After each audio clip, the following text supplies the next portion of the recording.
We're about to connect one single, dusty skeleton to one of the most powerful symbols in the entire world. It's a journey that takes us from a nail stuck in a bone to the very meaning of the cross itself, a story where science, history, and faith all collide. I mean, think about it for a second. You've seen it a million times, right? In art, in movies, in churches. It's one of the most recognizable images in human history. But for almost 2,000 years, something really important was missing. Any kind of hard, physical proof. That's right, zero. A big fat zero. We know from ancient texts that the Romans crucified tens of thousands of people. It was a common, awful punishment. And yet for all that time, archaeologists had never, ever found a single body. The actual grim reality of how it worked was basically lost to time. And then, in 1968, everything changed. Picture this.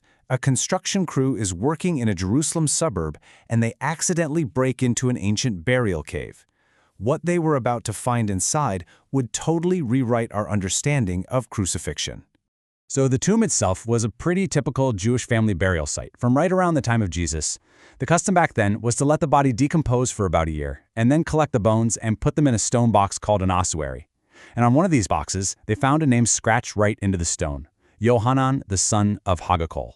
And as archaeologists carefully examined the bones inside, they found this: a man's right heel bone with a massive 7-inch iron nail driven straight through it, and it was still attached to a piece of his left ankle. This was it, the jackpot, the first and to this day the only direct physical evidence of a crucifixion ever found. Okay, so what could these bones actually tell us?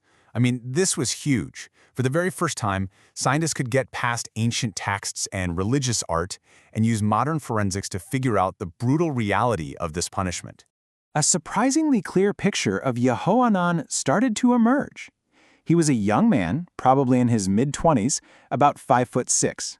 His bones didn't show the wear and tear of a life of hard physical work, which suggests his family probably had a little bit of money. But the evidence of his death, well, it was just horrifying. That nail even had a tiny piece of olive wood stuck to the end, a fragment of the actual cross. And his legs had been shattered by one single massive blow. And this is where the science just blows up centuries of art and tradition, right? Most paintings show nails going through the palms of the hands, but Jehohanan's bones tell a totally different story. Scratches on his forearm bone tell us the nail was driven through his arm just above the wrist, because that's the only spot strong enough to actually hold a person's body weight. And his feet weren't neatly nailed to the front, no. They were twisted to the side and pinned together with one single long nail. So with all this evidence, we can reconstruct his final, terrible moments. His body would have been twisted into this horribly unnatural, contorted position. See, death by crucifixion is really a slow death by suffocation. To get a breath, the victim has to push up with their legs. That final, crushing blow to Yehohanan's legs would have made that impossible, speeding up his death so he could be buried before sundown, which was required by Jewish law. And this brings us to a really crucial point. Yohanan wasn't just the victim of some random act of violence. Not at all. He was caught in a system, a state-sponsored machine of terror. And he was just one of tens of thousands who met this exact same fate. You have to understand, for the Romans, crucifixion wasn't just about killing a criminal. It was a public show, a horrifying piece of political theater. The whole point was to cause the most pain and humiliation possible and to act as a terrifying warning to anyone else thinking about defying the power of Rome. And the scale could be absolutely mind-boggling. After the famous slave revolt led by Spartacus was finally put down, the Roman army lined the main highway to Rome with 6,000 crosses. Just imagine that, a 100-mile corridor of death designed to send a crystal-clear message about who was in charge. And it got even worse. During the war that led to the final destruction of Jerusalem, the historian Josephus wrote that Roman soldiers were crucifying up to 500 Jewish captives a day. It literally became an assembly line of terror. So, this leads us to the central puzzle of this whole story. How did this symbol, a symbol of imperial terror, of absolute shame and brutal punishment, how on earth did it transform into the central icon of a global religion, a symbol of hope and salvation? Well, the answer starts with a completely radical new way of looking at suffering. For the early Christians, the suffering of Jesus, what they called the Passion, they didn't see it as a punishment he deserved. No, They reframed it as a purposeful, voluntary act, something he did for humanity. Over time, this grew into a core theological idea.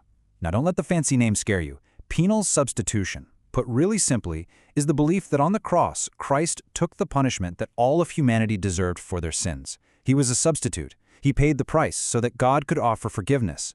The cross basically became a divine legal transaction.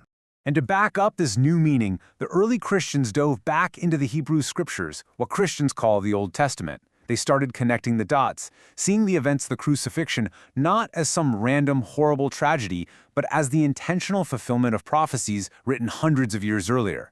This turned a brutal Roman execution into an event planned by God himself. And this one sentence from one of the earliest Christian writings just nails it. It perfectly captures that revolutionary shift in thinking. The cross was no longer about punishing the guilty. It was about the sacrifice of the innocent for the sake of the guilty. So you see this incredible 180-degree flip. For the Romans, it was the ultimate symbol of punishment. In Jewish tradition, to be hung on a tree was a sign of a divine curse. But for the new Christian movement, it was completely inverted. It became the ultimate symbol of salvation and God's love. And that really brings us right to the heart of it all. The skeleton of Yehohanan grounds us. It forces us to see the brutal, physical, scientific reality of what crucifixion was. But then, theology shows us how that exact same reality was spun into a new meaning, one that was the complete and total opposite of what it was originally meant to be. In the end, the story of this 2,000-year-old skeleton forces us to hold two very different things in our minds at the same time: the cold, hard scientific fact of a torturous death, and the profound, world-changing meaning that was built on top of it. And that kind of leaves us with a final question. Does knowing the true horror of the reality make its transformation into a symbol of hope all the more remarkable?